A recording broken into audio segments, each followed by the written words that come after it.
Hi everybody and welcome back to another Vita Student Monthly MVP. I'm here with this month's winner, if you'd like to say hi.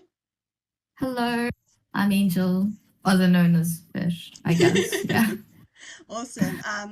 We did briefly talk about kind of why you were nominated, but I'd like to start with the, I suppose, logistic side of your nomination. So obviously you helped to secure kind of a new senior member and, work on the partnerships that kept the society going. If you'd like to share a little info about that. So first, I guess a little bit about myself. I'm currently doing a DPhil in bioengineering at the University of Oxford, and I'm in my third year now. I only joined the society in my second year after learning that there is like a community in my university for people that plays games, because before it was very like much independent and within like my own friend group. Um, and yeah, I kind of got involved, and then I got elected to be the vice president of the University Esports Society this year. And in terms of what you might ask, what's a senior member? We have in our university, there's this rule for societies to have a senior member, which is someone that is slightly older and has a little bit more power in the university, that they can represent the society and then kind of represent us to speak to the governing body of the university slash colleges. And this is a requirement. And why did we need a new one? Our old senior member was very, very nice. However, there is a year limit on how long you can have a senior member. You kind of can't hoard them, right? You Yeah. have to prove that you are like a good society. So we had to source one for this new coming year. And as a part of the partners with the university, there's this very cool company that is conducting some research on how gameplay footage affects kind of your personality, your intelligence, and certain disabilities. They try and record footage and they try and build machine learning models to kind of predict that data from that gameplay, and they sponsor a part of the equipment from the university to us. And as a part of my lab's research, we work on a lot with machine learning models, namely in physics and biology. And I happen to know this postdoc that has been promoted to become a committee member of the university. So I reached out to them, and they seemed to be very interested both in the research and the society, and agreed to become our guardian senior member for us for the coming year. Oh, sorry, that's my cat's tail. Surprise cat. Yeah. So that's kind of how the story went. Yeah, no, it's kind of interesting, obviously, because not a lot of, at least to my knowledge, a lot of other universities have this rule where you kind of need to have Yeah. a staff member almost involved in the society. Obviously, there are universities where there's an academic side to esports already with like ongoing degrees and like extracurricular activities within the academic body. But I think it's really niche to have to directly involve someone in that way. And I was just going to ask if you at all like found it challenging in the process, because obviously it has to be someone a bit older, and potentially esports is still that kind of category where talking to people outside of our generation, or even just like maybe 5 years older even, can be a bit difficult in terms of navigating, what is esports and why do we care. Yeah, actually, I was actually very worried in the beginning that he would be like, "Oh, why am I chosen to be the senior member? Why would I be interested?" But Mm-hmm. as I found out that I think he's like 5 or 6 years older than me, which is around like mid 30s. Actually, he played a lot of games when he was in university, and he is like kind of familiar with esports competitions, and said that now he doesn't have the time, but definitely he knows that it's a genuine community, and people do care about it. What I found interesting about the previous senior member is though she didn't really have knowledge about like the gaming world at all, she seems very involved and interested and kind of was very passionate about why the university hasn't done more to kind of facilitate this kind of activity, kind of, which is very like a lot of people benefit from it. And I know for sure that people from directly from the college where the all the equipment is directly benefits from those PCs in their own in their free time.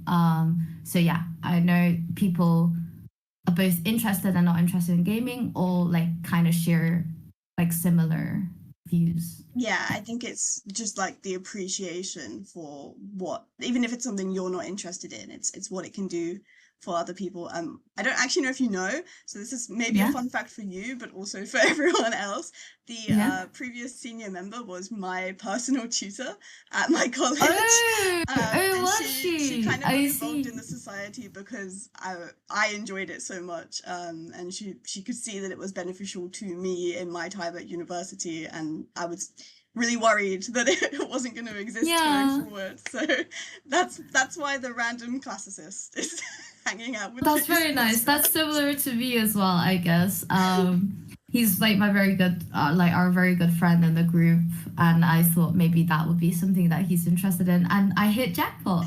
So yeah, Yeah, I mean, obviously we've touched on like the community side of things, but the second part of your nomination was to do with your role in the society community generally and kind of increasing and benefiting the Overwatch community specifically with these social events. So I'd love to hear kind of what you get up to with them. yeah. So I play a lot of games, and I mainly play, I would say right now, Overwatch. And before I was in Oxford, I was in London, and I would like when I go out with my like London friends, and we organize kind of gatherings, I would be able to talk about kind of games with them. And I kind of found it a little bit harder to do here, because everyone is kind of more separated in their own colleges. And Mhm. this is when I found like the Overwatch Society, like everyone plays the same game and everyone kind of shares the same views in the games. And I thought, wow, what a nice opportunity to kind of get to know them. And then I attended one of the socials, and everyone turned out to be super nice and super friendly. And actually, they cared about the game as well. Yeah, kind of weird for me to say, but they cared about the game. I care about the game as well. So then I had a bunch of ideas. So I took on the role of being kind of the social sec of the community itself, the society itself. So it's like a little sub society Yeah. within the main society. And I would organize. So the small socials would be bi-weekly socials where we go to either a college bar or a pub, and everyone shares a drink, and then we talk about the matches that has so the NSC matches that has happened in the week, or who are we going against, kind of strategizing our teams. And I think it's really nice because this way you get to meet people that are super good at the game. So the first team players, I'm not very good, so you get to meet people that play like maybe a little bit more casually and maybe a little bit more for fun. Um, and I think having that kind of physical connection in real life makes you want to play the game a little bit more because you can put a face to the people that you're playing with. And next time you have something to say to them, which is really, I think it's a really nice opportunity for everyone to kind of bond. And I think this is one of the reasons why a lot of the 13 players kept on playing for the society. Even when we didn't make Div 3 or Div 2, we still are more than happy to play scrims or to play Swiss. Mhm. Um, and also at the same time, the society runs something called pugs. So this is where we, as a whole, like everyone that plays Overwatch, will go to the suite where all the equipment is, and we would play they're in real life, and we'll have fun little game modes for everyone to try. I think my favorite social that has happened that we organized, and this is creds to our president as well, is a quiz night, an Overwatch quiz night where we had like a big PowerPoint presentation, and the first, second, and third team each competed against each other for points, and we had prizes. Some of the questions include guessing the background music for certain music, and then you have to guess the map. Yeah. I don't know whether I'm allowed to say this on camera, but we also had a feet quiz. Sorry, Finn. We also had just general knowledge quiz about the game, and then surprise, surprise, the first team won. The second team came second. But yeah, it's always accompanied by lots of beverages and snacks, and then normally people go home and play more Overwatch with each other.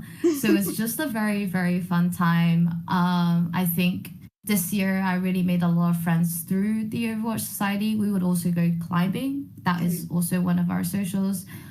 In the summer, we organized a park social where we celebrated the first team winning the NSE. We popped some champagne and we played some football in the park. I just enjoy organizing events and meeting people that shares very similar interests to me, and hopefully I can do that more with the entire society in the coming year. Yeah, no, I think it's really cool to see, the offline and the online aspects. Obviously, there's kind of the stereotype that gamers are a bit degenerate and only want to play their game and do nothing else. So it's lovely to hear about the socials where, you're going out. No, we're very social. We're very social. We get at least 10 people, and I think the best turnout was 15 to 20. Yeah. Yeah. No, that's great. Obviously, it's very clear to me that community is like the biggest aspect of esports for you. So I won't even bother asking what your favorite bit of esports is, because it's so like apparent that it's just, the friendships, and that's like the majority reason we always get from our audience as well. It's just like the importance of building these relationships and communities that go on to last like your entire university existence, if not beyond, since we have alumni allowed in some of our tournaments. So yeah, I know. So I think it's really just great to hear, and I want to just say congratulations again for being nominated for this and obviously winning this month's MVP as well. Thank you very much. Yeah. I want to just finish with one last question. Obviously, I can see you're in a very lovely little room, and you have a cat. So it's kind of my best guess probably that you're not living in student accommodation currently. But I wanted to maybe ask what you thought the pros and cons of like student accommodation versus more private rented accommodation were, in your opinion. I mean, I think the strongest case for me is that I deliberately chose during my undergrad, I deliberately chose to live in student accommodation for my first year, and then move out because I had a place already in London. However, and that I think that first year in student comm really benefited me. So I actually made most of my friends in the physical accommodation because they kind of put you in these like flats, and those are the people that you interact with the most and you interact with first. You kind of go out and buy things together, you cook dinner together, you go out together. So it's very much, I think it's very much about the proximity and the community, like again, the community that a student comm builds, that I really liked. Also, I think it also equips you with the necessary skills. It kind of like handholds you from high school to living alone, kind of equipping you with the necessary skills to live alone. Because whilst you still have to be quite independent, you still get some care from the student accommodation in terms of regular cleaning or emptying of bins, but at the same time you still have to take care of like a lot of your own kind of personal aspect. I think that's a very good like way to ease you in to the council taxes and the energy bills Yeah. that is going to come when you do move into private accommodation, and the letting agencies. The list goes Yeah, on. yeah, the list goes on. Yeah, and when I did move um, here to start my PhD, I really, really wanted to actually live in student comms, either with college or with private company, because it just saves you so much effort.